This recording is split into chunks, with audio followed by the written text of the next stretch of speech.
अगर आप रोज़ प्लांट की मोटी से मोटी कटिंग को लगाना चाहते हैं और पतली कटिंग को भी, तब आपको इसकी जानकारी होनी चाहिए कि इसे कैसे लगाया जाए, ताकि मोटी से मोटी कटिंग की भी ग्रोथ शुरू हो जाए और पतली की भी। और आपको इसकी भी जानकारी होनी चाहिए कटिंग लगाने के लिए मिट्टी में कितनी प्रतिशत कंपोस्ट को मिक्स करना चाहिए। जानने के लिए पूरा आखिर तक देखिएगा।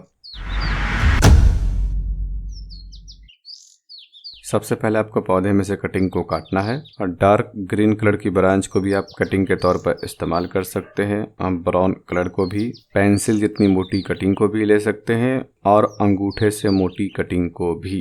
कटिंग में कम से कम 2 नोड होना चाहिए और ज़्यादा से ज़्यादा 6 इंच लंबी कटिंग को लीजिए। कटिंग काटने के बाद निचले सिरे में स्क्रैच लगा देना है। इससे आपको पता चल जाएगा किस हिस्से को मिट्टी में धंसाना है और इसे खुरचने से जड़ भी जल्दी निकलती है।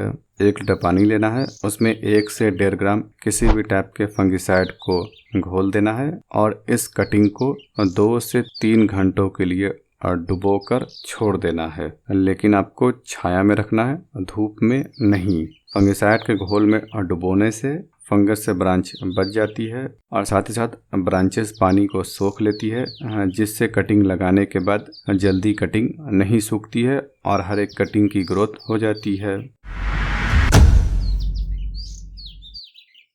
फिर आपको मिट्टी लेना है और मिट्टी में 20 से 30% किसी भी टाइप के फुल डिकम्पोज कंपोस्ट को मिक्स कर देना है।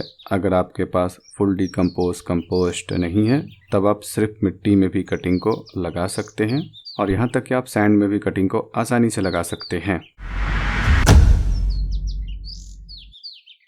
मिट्टी को किसी गमले में या फिर पॉली बैग में भर लीजिए। फिर उसके बाद आपको सबसे पहले होल करना है। फिर आपको कटिंग में रूटिंग हार्मोन को लगा देना है। बिना रूटिंग हार्मोन की भी जड़ निकल आती है, लेकिन समय लगता है। रूटिंग हार्मोन का इस्तेमाल करने से जड़ जल्दी निकलती है। कटिंग के 30% हिस्से को मिट्टी में धंसा दीजिए। अगर कटिंग छोटी है तब एक नोट को मिट्टी में धंसाइए और दूसरे को ऊपर रहने दीजिए। हाथों से अच्छी तरीके से दबा दीजिए। ख्याल रखिएगा, अगर मिट्टी सूखी है तब आपको पहले पानी दे देना है, उसके बाद कटिंग लगाना है। कटिंग लगाने के बाद पानी नहीं देना चाहिए। रूटिंग हार्मोन पानी में घुलकर बाहर निकल आता है। 1-2 दिन बाद ज़रूरत के हिसाब से पानी दे सकते हैं। अगर आप सैंड में लगाना चाहते हैं तब आप सैंड में पहले पानी दे दीजिए, फिर उसके बाद होल कीजिए और कटिंग में रूटिंग हार्मोन लगाकर कटिंग को इसमें लगा लीजिए। और डार्क ग्रीन कलर की ब्रांच को आप सैंड में लगा सकते हैं, ब्राउन कलर की ब्रांच को भी लगा सकते हैं, लेकिन ग्रोथ होने के बाद इसे संभाल पाना मुश्किल हो जाता है। कटिंग लगाने के बाद 75% शेड वाले ग्रीन नेट के नीचे रखिए या फिर इससे बड़े पौधे की छाया में। हफ्ते 10 दिन के अंदर में ग्रोथ शुरू हो जाती है। जब ग्रोथ शुरू हो चुकी हो तब आप ऐसी जगह पर रखिए जहां पर सुबह की 1 से 2 घंटों की इसे ठंडी धूप मिलती रहे, उसके बाद की इसे सीधी धूप ना मिलती हो। हर दिन से हटा बढ़ा नहीं करना है, बल्कि इस हिसाब से रखकर छोड़ देना है या फिर इसे 75% शेड वाले ग्रीन नेट के नीचे रखकर छोड़ दीजिए। जब कटिंग की ग्रोथ 3 से 4 इंच हो चुकी हो तब आप इसे पूरे दिन की धूप में रख दीजिए। बहुत ही जल्द प्लांट 1-2 फुट का हो जाएगा। इस बात का ख्याल रखिएगा, पहले कटिंग में नई सूट निकलती है, फिर पत्ता निकलता है, पत्ता खाना बनाता है, तब जाकर जड़ की ग्रोथ होती है। देख लीजिए, सूट निकल चुकी है फिर भी रूट नहीं निकली है।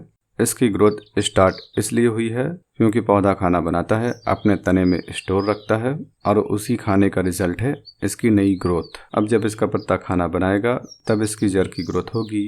ग्रोथ शुरू होने के बाद इसे हिलने जुलने से बचाइए, हिलने पर कटिंग सूख जाती है और ज़रूरत से ज़्यादा पानी देंगे तभी कटिंग सूख जाएगी। इसके पत्ते और ब्रांचेस पर बारीक पानी का स्प्रे करेंगे तब कटिंग की ग्रोथ कम समय में और ज़्यादा होगी। मेहनत कर सकते हैं तब आप ये मेहनत कीजिए, नहीं कर सकते हैं तब रहने दीजिए। जड़ फिर भी निकल आएगी। 35 से 40 दिनों में पौधा ट्रांसप्लांट के काबिल हो जाता है। आपने मोटी कटिंग से प्लांट को लगाया है तब 2 महीने के बाद ट्रांसप्लांट कीजिएगा।